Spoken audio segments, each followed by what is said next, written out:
And that brings us to the next point in the essay, which is about psilocybin and the literature around psilocybin. So the third literature I look at is the entropic brain theory, which is a theory of right, Carhart-Harris, and it's a theory that was informed by the scientific study of psychedelics. Yep. And so, I said earlier that what sedatives do is they increase order, right? And you talk about they move you towards a more regular network, which I think is basically the same thing, right? It's the same thing. Yeah, totally.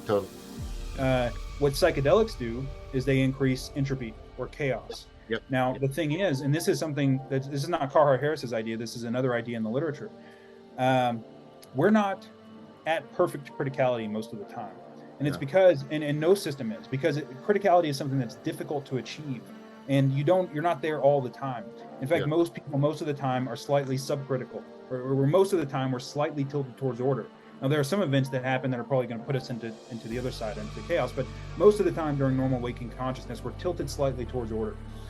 Now, what I think would happen, I think you've said something very similar. I think in your essay. I mean, I think when we're in the flow state, in fact, we are.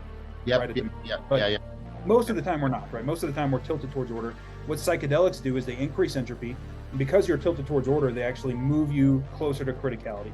And so that's where you get the phenomenology of psychedelics. And that's why you have these insights, right? So the mechanism underlying the changes that occur in people through psilocybin and other substances like it is you have these systematic insights. They get you out of these ingrained habits, right? It's why they're so good at helping you quit smoking. And there's danger involved. And there's a I don't remember his name. I probably wouldn't say his name anyways, but there was this YouTuber. It's just a good example of what can happen with these things. But there was this YouTuber who publicly did ayahuasca, and he had a psychotic break. And it was all streamed on his YouTube channel as a result of the ayahuasca use. And like this is something that can happen. For him, what was happening, I think, he was living a very vapid lifestyle. He was living a very shallow and vapid lifestyle. The psychedelics made it very clear to him that lifestyle was not a good long-term solution, and he didn't have anything to replace it. And so he adopted. This is why I argue. I argue on one hand, we should not have prohibition on these substances for adults, but on the other hand, they should be set within a sapiential ritual framework in which people are already participating in all kind and ecology of practices designed to give them rich resources of insight, self-transcendence, but also for bullshit detecting and for self-correcting of bias, that they should be set within a ritual context.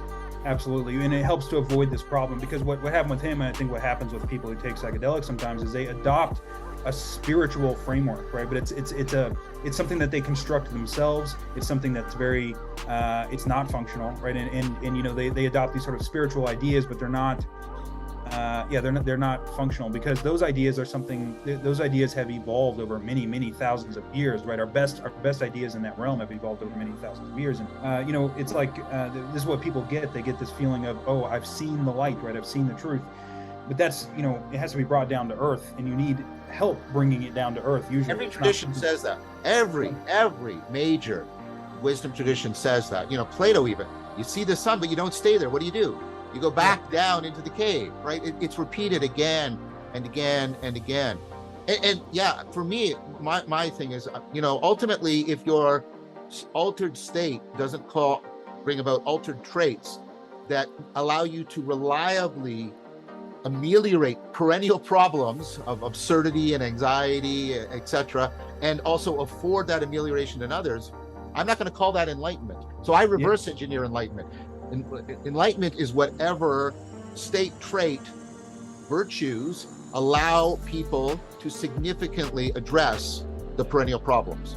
So psilocybin, so the phenomenology of psilocybin, people describe it, and it's hard, again, you've said this, and I would say too, you shouldn't take the phenomenology at face value, how people describe it, but it's important to point out that people describe it as something like an expanded state of consciousness, or an intensification of the conscious experience.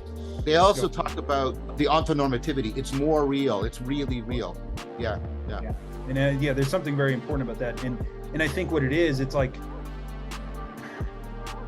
that critical state, which is a process, is what's really real. I mean, I think that it is what's really real. It's the grounding of everything that's real. And so when you're there, like that ontonormativity is not an illusion as far as I'm concerned. It's actually pointing to something very real.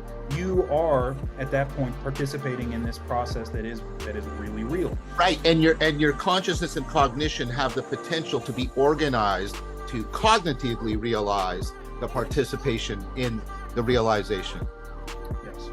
So this indicates that consciousness, or at least something like the intensity of consciousness or something like that, or the expansion of consciousness, however you want to put it, emerges at the border between order and chaos. And when you're there, you are doing something like relevance realization, because when people have these transformative experiences on psychedelics, it's they've realized, well, like the guy who had the psychotic break that I talked about, like he realized that what he was doing was non-optimal, and so I consider that to be an instantiation of relevance realization. So of course, and so that is what happens at the border between order and chaos. It's associated with this intensification of consciousness, and so it's convergent with the global workspace theory and integrated information theory stuff. But it would also converge with what we were talking about earlier, because you get that sacredness, that sense not of just thinking, but participating in a fundamental principle of reality itself. Yes.